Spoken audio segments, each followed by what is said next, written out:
Steve jobs की 3 कहानियां जो दुनिया बदल सकती है। नंबर 1।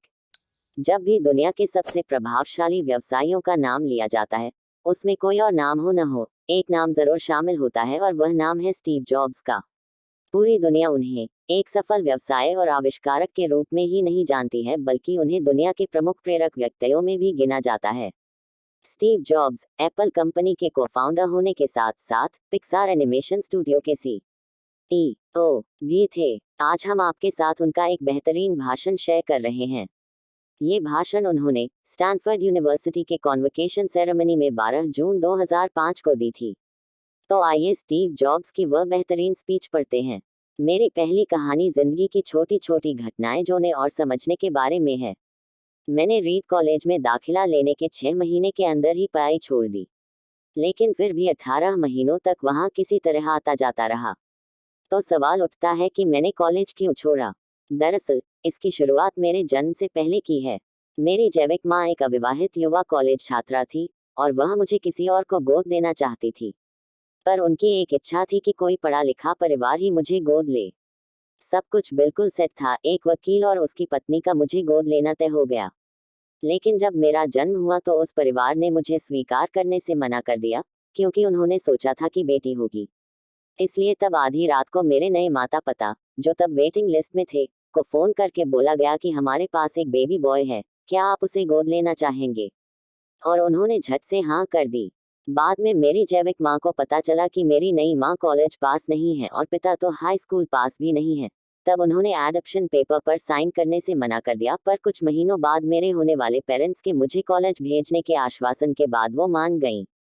तो मेरी जिंदगी की शुरुआत कुछ इस तरह हुई और 17 साल बाद मैं कॉलेज गया, पर गलती से मैंने स्टैनफोर्ड जितना ही महंगा कॉलेज चुन लिया।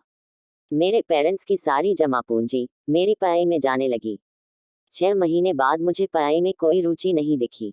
मुझे कुछ समझ नहीं थी कि मैं अपनी जिंदगी में क्या करना चाहता हूँ और कॉलेज मुझे किस तरह से इसमें सहायता करेगा, और ऊपर से मैं अपने माता पिता की जीवन भर की कमाई खर्च करता जा रहा था। इसलिए मैंने कॉलेज छोड़ने का निर्णय लिया और सोचा जो होगा अच्छा होगा। उस समय तो ये सब कुछ मेरे लिए काफी डरावना था, पर जब मैं पीछे मुड़कर देखता हूँ तो मुझे लगता है कि यह मेरी जिंदगी का सबसे अच्छा और सही फैसला था। जैसे ही मैंने कॉलेज छोड़ा, मेरे ऊपर से जरूरी क्लासेस करने की बाध्यता खत्म हो गई और मैं चुपचाप सिर्फ अपने रुचि की क्लासेस करने लगा। ये सब इतना आसान नहीं था। मेरे पास रहने के लिए कोई कमरा नहीं था, इसलिए मुझे अपने दोस्तों के कमरे में फर्श पर सोना पड़ता था। मैं कोक की बोतल को वापस लौटाने का काम करता था और उससे मिलने वाले पैसों से खाना खाता। मैं हर रविवार को 7 मील पैदल चलकर हरे कृष्ण मंदिर जाता था, ताकि कम से कम हफ्ते में एक दिन पेट भरकर खाना खा सकूं। मुझे ये सब अच्छा लगता था और जो भी मैंने अपनी जिज्ञासा और दिल की बात सुनकर किया और पाया, वह सब बाद में मेरे लिए अमूल्य साबित हुआ। मैं तुम्हें एक उदाहरण देता हूँ। उस समय रेड कॉलेज शायद दुनिया की सबसे अच्छी जगह थी, जहाँ कैलीग्राफी सिखाई जाती थी। पूरे कैंपस में हर एक पोस्टर, हर एक लेबल बड़ी खूबसूरती से हाथों से कैलीग्राफ किया होता था। चूंकि मैं कॉलेज से निकल चुका था, इसलिए मुझे सामान्य क्लासेज करने की कोई ज़रूरत नहीं थी।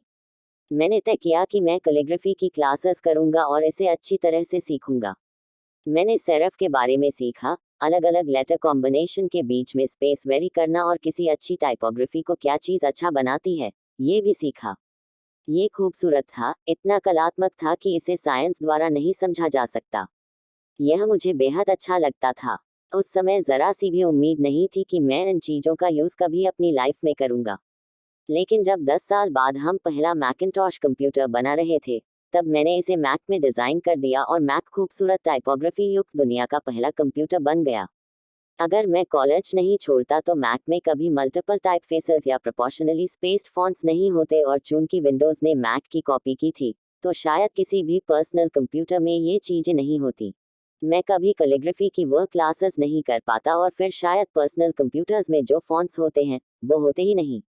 आपको अपनी हिम्मत, अपने भाग्य, अपनी जिंदगी या फिर अपने कर्म में किसी न किसी चीज़ में विश्वास करना ही होगा, क्योंकि आगे चलकर जब आप बिल्कुल अलग रास्ते पर चल रहे होंगे, इससे आपको अपने दिल की आवाज़ सुनने की हिम्मत मिलेगी और यही चीज़ आपको औरों से अलग करेगी।